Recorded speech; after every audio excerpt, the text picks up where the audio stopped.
नमस्कार, आप देख रहे हैं ईटीवी मध्य प्रदेश। नीमच के कृष्णा नगर में बाल हनुमान मंदिर के पास भागवत कथा का आयोजन हो रहा है। पूरी कॉलोनी अमृत कथा का पान कर रही है और जो अमृत पान करा रही हैं वो दीदी जी हमारे साथ हैं। हम उनसे जानेंगे उनका नाम और पूरी उनकी जो प्रेरणा उन्हें जो मिली है, कब से वे कथा कर रही हैं, कहाँ से निवास करती हैं, ये सारी बातें हम उनसे ही जानते हैं। सबसे पहले तो जय श्री कृष्णा दीदी। जय श्री कृष्णा, राधे राधे। आपका नाम क्या है? मुक्ता मणिका तिवारी। मुक्ता मणिका तिवारी जी। दीदी आपसे जानना चाहेंगे कब से आप ये कथाएं कर रही हैं? जी, कितना मुझे समय हो गया कथा आपको? करते करते 10 साल पूरे हो चुके हैं जी। और कहाँ से हैं आप? कहाँ के निवासी ग्राम हैं? गुजरगांव, तहसील खातेगांव, जिला देवास। गाँव गुजरगांव से, मतलब काफ़ी छोटी जगह से आप आती हैं।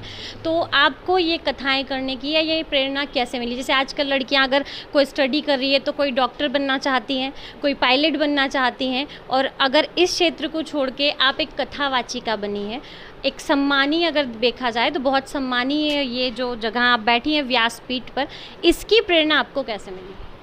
इसकी प्रेरणा, कहते हैं ना कि बच्चों के लिए सबसे ज़्यादा ज़रूरी होता है उसका परिवार, कि उसके परिवार में कैसा वातावरण है। तो हमारे परिवार में जो वातावरण है वो भक्तिमय है और उसी के अनुरूप धीरे धीरे भजनों में जाना, कथाओं में जाना, कथाओं को सुनना, और ये सारी चीज़ें देखने के बाद एक बार इच्छा हुई। कहते ना कि सारी प्रभु की कृपा होती है कि कुछ चीज़ें होती है जिसके लिए भगवान हमें चुनता है। तो ऐसी इच्छा हो गई, पापा जी से कहा कि कथा करना है। पापा जी ने भी मना किया था कि नहीं और कुछ करेंगे, पर फिर भी बस कथा का मन हुआ, इच्छा हुई और कथा प्रारंभ कर दी।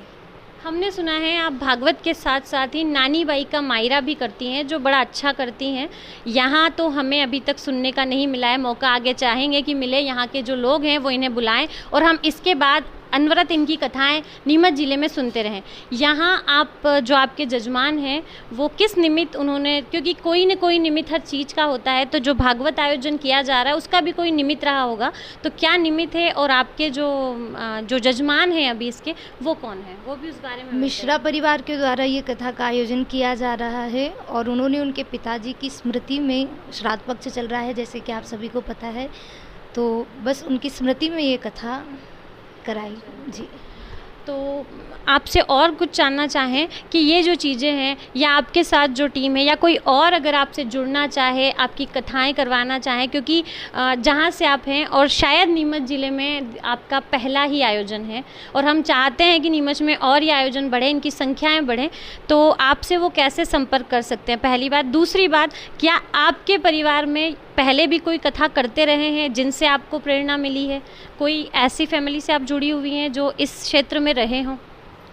पहली बात तो ये कि आपने पूछा कि संपर्क कैसा किया जाए, तो यूट्यूब पे मुक्तिपथ जो चैनल है वो बनाया गया है, उस पर कांटेक्ट नंबर है, जो भी संपर्क करना चाहे। अभी तक तो फ़ोन से ही संपर्क किया जाता है।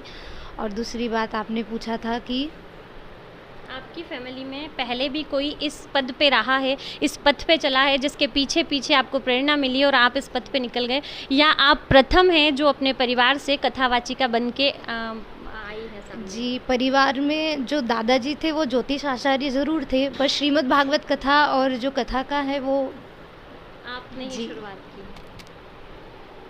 ये थी हमारे साथ दीदी, जिन्होंने हमें बताया कि ये जो इनके परिवार से प्रथम कथावाचिका ही हैं। इन्हें प्रेरणा परिवार से ही मिली है, ब्राह्मण परिवार से ये आती हैं। देवास के पास गुजर गांव बताया, जहाँ की ये निवासी, बहुत ही छोटी जगह से ये आती हैं, लेकिन फैमिली के संस्कार यही रहे और धीरे धीरे इन्होंने रुचि की कि नहीं, मुझे भागवत कथा करनी है। शायद इन्हें प्रभु प्रेरणा मिली।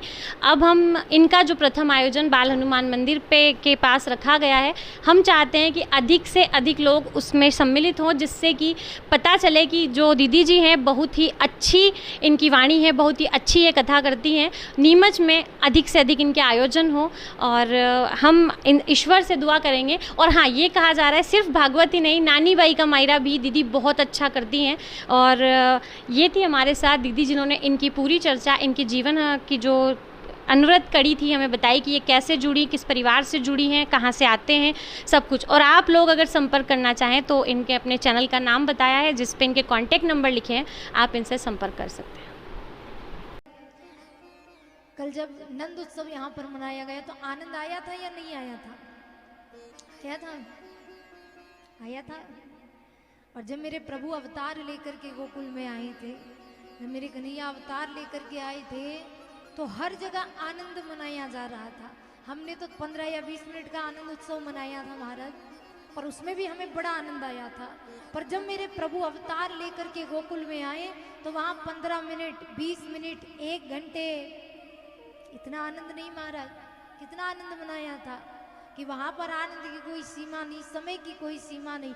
15 दिन हो गए, महीने भर हो गए, फिर भी आनंद लुटाया जाता है। और सब यही कह रहे क्या, नंद घर